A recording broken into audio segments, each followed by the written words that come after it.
कि आपने अपनी लाइफ में कभी इस चीज़ को जानने की कोशिश की है कि आप एक प्रोजेक्ट को कभी विन क्यों नहीं कर पाते, या आप अच्छी एम्प्लॉयमेंट को गेन क्यों नहीं कर पाते, या अच्छा इंटरव्यू या अपने आप को अच्छे तौर पे प्रेजेंट क्यों नहीं कर पाते। तो आज के लेक्चर के अंदर मैं आप लोगों के साथ इंपॉर्टेंट स्किल शेयर करने जा रहा हूँ, how to prepare yourself for presentation. Presentation skills के अंदर सबसे इम्पॉर्टेंट फैक्टर आता है आपको स्टेज का फियर। और आप हमेशा अपने आप को अनकंफर्टेबल फील करते हैं कि कैसे मैं अपने आप को एक मैसिव ऑडियंस के सामने प्रेजेंट कर सकूं। और यही वो एक इम्पॉर्टेंट स्किल सेट है जिसकी ना होने की वजह से आप अपनी लाइफ के अंदर बिगर माइलस्टोन को अचीव ही नहीं कर पाते। तो आज मैं आप लोगों को अपना एक पर्सनल मॉडल शेयर करने जा रहा हूँ, जिसको फॉलो करने के बाद आप इस चैलेंज को ओवरकम कर सकते हैं बहुत ही आसानी के साथ। सो without wasting your time, I'm going to share with you gloss model. So gloss model, what is the gloss model? Gloss model के अंदर मैं आप लोगों के साथ 5 पॉइंट शेयर करूंगा। Number 1, grab the attention. Number 2, linking to presentation. Number 3, objectives. Number 4, sequencing. And number 5, summarising. इन सारे स्टेप्स को हम अब वन बाय वन करके आप लोगों के साथ मैं नॉलेज शेयर करता हूँ। Point number 1, grab the attention। सबसे इम्पॉर्टेंट पॉइंट जो आपने अंडरस्टैंड करना है, आपकी प्रेजेंटेशन के अंदर आप जब स्टार्ट करें तो आपका टारगेट होना चाहिए कि आप अपनी प्रेजेंटेशन को स्टोरी टेलिंग के प्रोस्पेक्टिव एक्सप्लेन करें। 70% ऑफ हमारी जो लर्निंग होती है वो कंज्यूम्ड होती है, याद रखें, स्टोरी टेलिंग से। सो स्टोरी टेलिंग के अंदर आप कैसे कोरिलेट कर सकते हैं अपने प्रोजेक्ट के मेन ऑब्जेक्टिव्स को। इसके अंदर आप अपने नरेटिव जब डिफ़ाइन करेंगे, अपने डाटा की फैक्ट्स को एक बेसिस के ऊपर अपने कस्टमर को, अपनी टारगेट ऑडियंस को जो आप एक्सप्लेन करना चाह रहे हैं, विजुअलाइजेशन के थ्रू आप उनको जब अपनी पूरी पिक्चर को एलैबोरेट करेंगे तो उनके लिए बहुत ही ज़्यादा आसान होगा आपके पॉइंट को अंडरस्टैंड करना। और 22% आपकी जो स्टोरीज़ होती हैं उनका इम्पैक्ट ज़्यादा होता है, और जो एंड ऑडियंस होती है वो बहुत ही आसानी के साथ आपके पॉइंट्स को अंडरस्टैंड कर सकते हैं। तो याद रखिए कि ग्रैपिंग दी अटेंशन आपकी उसी वक्त होगी कि जब आप अपने कंटेंट को जितना कम से कम टेक्स्ट रखें, और जितने ज़्यादा से ज़्यादा आप इन्फोग्राफिक्स यूज़ करेंगे उतना ज़्यादा आप ग्रैप दी अटेंशन कर सकते हैं अपनी एक्सपेक्टेड ऑडियंस से। Number 2, linking to presentation. अच्छा, इस पॉइंट के अंदर आपने सबसे जो इंटरेस्टिंग फैक्टर आपने अपनी प्रेजेंटेशन के अंदर डिफ़ाइन करना है, आपने कोरिलेट करना है अपने पास्ट एक्सपीरियंस को with the one which you are going to present in front of your customers. अब आपने इस तरीके के साथ, अगर आप रेफरेंस पॉइंट कोई पास्ट के प्रोजेक्ट्स आपने किए हैं, जिस तरह से इलस्ट्रेशंस के अंदर आपके सामने नज़र आ रहा है कि project 1, project 2, project 3, project 4 and project 5, तो आपने ये डिफ़ाइन करना है कि अगर आप प्रोजेक्ट 5 के लिए पिच करें अपने क्लाइंट को, उनका इंटरेस्ट गेन करने के लिए कि this project you need to start immediately right now, तो आपको उनको पहले एक्सप्लेन करना पड़ेगा कि why this project is extremely important. You need to present your past experiences that the existing projects which you already done in your past, they have the dependencies, your future project have the dependencies on the past projects now. So अगर आपने एक certain level के ऊपर जाना है तो आपको उसको अचीव करने के लिए लेवल 5 के प्रोजेक्ट को ज़रूर करना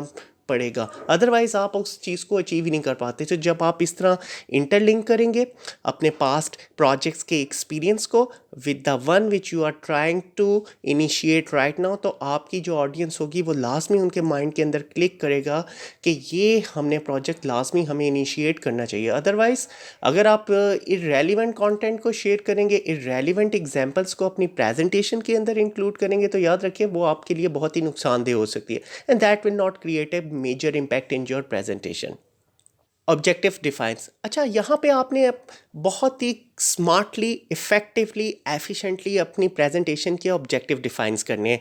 आपने हमेशा याद रखना है कि जो आपके सामने ऑडियंस है वो जानना चाह रहे हैं कि आपकी प्रेजेंटेशन का अल्टीमेट उनको लर्निंग आउटकम्स क्या मिलेगा, और what will be the objective of this presentation. तो आप जब वन बाय वन करके अपने ऑब्जेक्टिव्स को डिफाइन करेंगे अपनी प्रेजेंटेशंस के अंदर, तो सामने वाले को ultimately they will be able to getting the clear cut idea कि okay, after completion of this presentations, these are the points we will be able to know exactly what we are looking forward.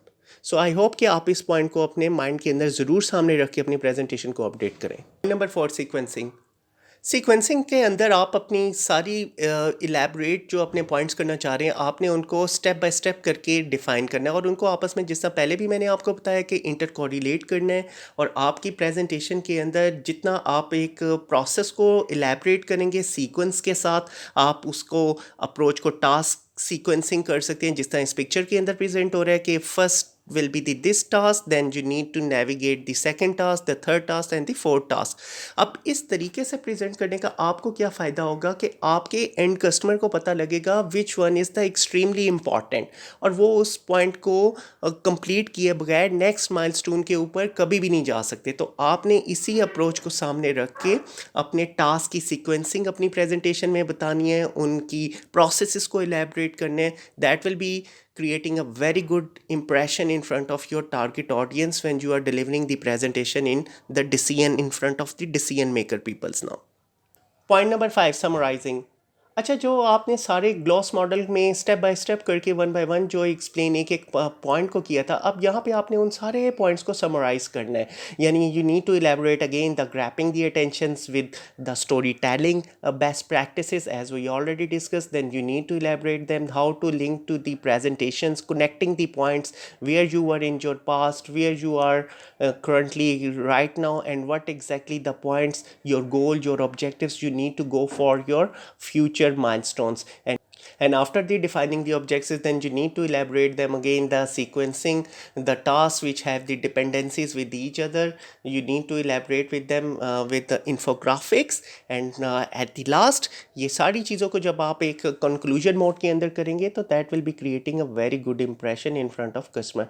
so I hope कि आप इन points को सामने रखें और जो gloss model जो मैंने आपके साथ आज प्रेजेंट करा है इसकी बेस्ट प्रैक्टिसेस को फॉलो करके आप अपनी प्रेजेंटेशन को इफेक्टिव बना सकते हैं। नेक्स्ट लेक्चर के अंदर मैं आप लोगों को स्टेक होल्डर एनालिसिस की बेस्ट प्रैक्टिसेस शेयर करूंगा। Till then, if you want to see my upcoming video, so please subscribe my channel so you will not be able to miss any one of my videos. Thank you very much for watching this video.